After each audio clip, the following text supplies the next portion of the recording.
تلاوت قرآن کی کثرت تھی. تہجد کے وقت اٹھ کر سیدنا صدیق اکبر اتنی اونچی آواز سے آپ قرآن رب کا پڑھا کرتے تھے. اس لہجے اور لے کے اندر پڑھا کرتے بھی رسول اللہ کا کلمہ کے لیے مجبور ہو جاتے تھے. سبحان اللہ. یہ نعمت تھی اس زمانے میں اپنے دکھوں کے مداوے کے لیے، پریشانیوں کے حل کے لیے، اپنی مشکلات کو ختم کرنے کے لیے ان کے پاس ایک ذریعہ تھا. جب پریشانیاں بڑھ جاتی رب کے قرآن کو اٹھا لیتے، ادھر سے تلاوت شروع ہوتی، ادھر سے دل کے زنگ تلنا شروع. سبحان. آج بھی میں کہتا ہوں کہ کبھی یہ آزمودہ نسخے ہیں. کبھی آپ پہ پریشانی آئے، آپ رب کا قرآن اٹھا کر خلوت کے اندر، مسجد کے اندر زیادہ نہیں 15-20 منٹ بیٹھ کے تو دیکھیں، تھوڑی سی کیفیت طاری کر کے تو دیکھیں.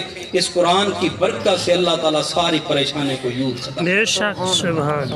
یہ کرنے اولا کے صحابہ کرام یوں علاج کیا کرتے تھے. کثرت کے ساتھ ان کی زندگیوں میں رب کے قرآن کی تلاوت موجود تھی. والی کتاب ہی اللہ کے قرآن کے ساتھ اپنے اخلاص کا معاملہ رکھنا، اس میں کبھی دوغلا پن نہ دینا، اس میں اخلاص کا معاملہ. جب پریشانی حضرت مولا کائنات رضی اللہ تعالیٰ عنہ آپ کیا فرمایا کرتے؟ فرمایا جب میرا جی کرتا ہے کہ میں رب سے باتیں کروں، میں رب سے باتیں کروں، میں پھر کیا کرتا ہوں؟ رب سے کلام کرنے کے لیے رب کے قرآن کو اٹھا لیتا ہوں، رب سے گفتگو شروع ہو جاتی ہے. اور جب چاہتا ہوں رب مجھ سے بات کرے، یہ دو باتیں فرمایا. جب چاہتا ہوں کہ رب مجھ سے بات کرے، فرمایا میں رب کے قرآن کو اٹھاتا ہوں، جب میں اس سے ارادہ کرتا ہوں تو پھر نماز کے لیے شروع ہو جاتا ہوں. یہ رب سے کلام ہے. تو جو بندہ رب کے ساتھ محض گفتگو، اس کو پریشانی کیسے آ سکتی ہے؟ اس کو مشکلات کیسے آ سکتی ہیں؟ یہ تو اگر لفظ ٹینشن کو دیکھیں، یہ پرانی لغتوں میں یہ لفظ موجود ہی نہیں ہے. یہ آج کی لغتوں میں آیا ٹینشن، پریشانی. ہر بندہ، یعنی آج پاکستان کے سروے کے اندر 70% لوگ ٹینشن کے مریض ہیں. اور آپ پچھلی لغتوں کے اندر دیکھیں، یہ لغت کے اندر یہ لفظ ہی ٹینشن کا موجود نہیں ہے. کیوں؟ ٹینشن کا لفظ کیسے آتا؟ ان کے پاس رب کا قرآن تھا، تلاوت قرآن کثرت کے ساتھ ہی. آج بھی یہی آپ کو عرض کرتا ہوں کہ جب پریشانی آئے، کوئی مشکل وقت ہے، آپ رب کے قرآن کو ذوق کے ساتھ پڑھنا شروع کر دیں. اتنی اونچی آواز سے پڑھیں، جس انداز سے آتا ہے، جس انداز سے آتا ہے آپ کے کان وہ لفظ سنیں. ان سماعتوں کی برکت سے جو جملے کانوں سے دماغ تک پہنچے گے، وہ دماغ کے سارے زنگوں کو ختم کرتے کرتے دل کے زنگوں کو بھی ختم کر دے گا. آج بھی یہ رب کا قرآن، وہ بھی بزرگ تھے نا. تاریخ پاکستان کے اندر یہ جملہ لکھا ہے، ایک آدمی منشی رحمت علی کا وصال ہوا. جب وصال ہوا، عام سا آدمی تھا، قبر کو کھودا گیا، مٹی کی بجائے گلاب کے پھول نکل رہے ہیں.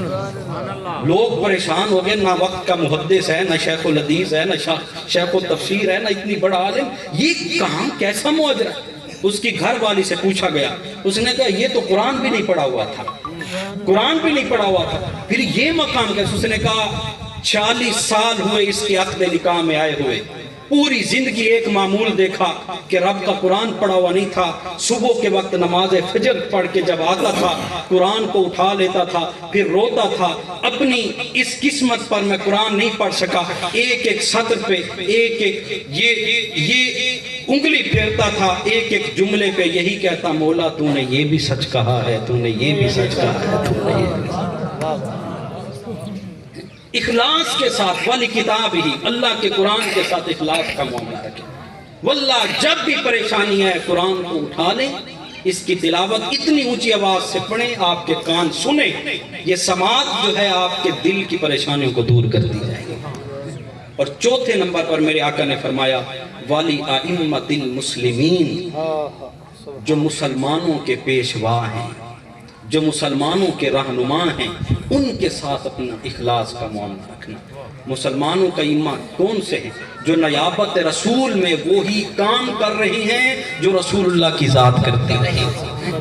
والی ائمۃ، وہ مسلمانوں کے پیشوا، وہ مصلی رسول کی نیابت میں، وہ منبر رسول پہ، یہ ساری نیابتیں ادا کر رہے ہیں، وہ اہل بیت کی صورت میں ہوں، وہ صحابہ کرام کی صورت میں ہوں، وہ مشائخ کی صورت میں ہوں، وہ علماء کی صورت میں ہوں، وہ مدرسین کی صورت میں ہوں، فرمایا جو رسول اللہ کے مشن کو آگے لے کے چل رہے ہیں ان کے ساتھ کبھی کھوٹ کا معاملہ نہ رکھنا، اخلاص کا معاملہ رکھنا، یہ تیرا معاملہ جو ہے دنیا میں بھی تجھے سرخرو رکھے گا میدان محشر۔ اور پانچواں اور آخری جملہ سرکار نے ارشاد فرمایا وعامتہم،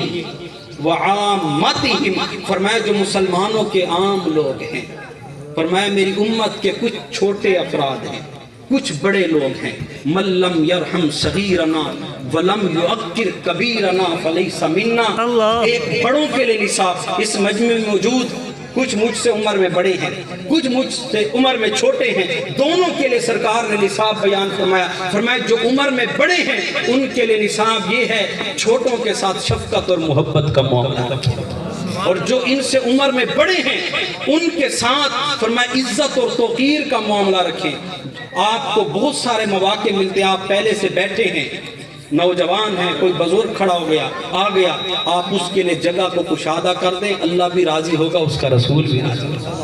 مسجد میں داخل ہو رہے ہیں، کوئی بزرگ آ گیا، آپ پہلے اپنا پاؤں نہ رکھیں، آپ پیچھے ہٹ جائیں، بزرگ کو راستہ دے دیں، اللہ بھی راضی ہوگا، اس کا رسول بھی راضی ہوگا۔ آپ پہلی صف میں کھڑے ہیں، بزرگ آ گیا، آپ نے پیچھے دیکھا، آپ پیچھے ہٹ آئے، بزرگ کو عزت توقیر دیں، یہ میرے آقا کا دیا ہوا نصاب ہے، من لم یرحم صغیرنا ولم یوقر کبیرنا فلیس منا، فرمایا جو ہمارے چھوٹوں سے شفقت اور محبت کا معاملہ نہ رکھے اور ہمارے بڑوں کی تعظیم نہ کرے وہ میری امت سے بھی نہیں، فلیس منا، وہ میری وعامتہم، میری امت کے جو عام لوگ ہیں، عام افراد ہیں، فرمایا ان سے بھی محبت اور عقیدت کا معاملہ رکھنا۔ اور یہی اسی نصاب میں سے حضرت ابو ذر غفاری رضی اللہ تعالی عنہ نے جب سرکار سے ایک سوال پوچھا، بڑا عظیم سوال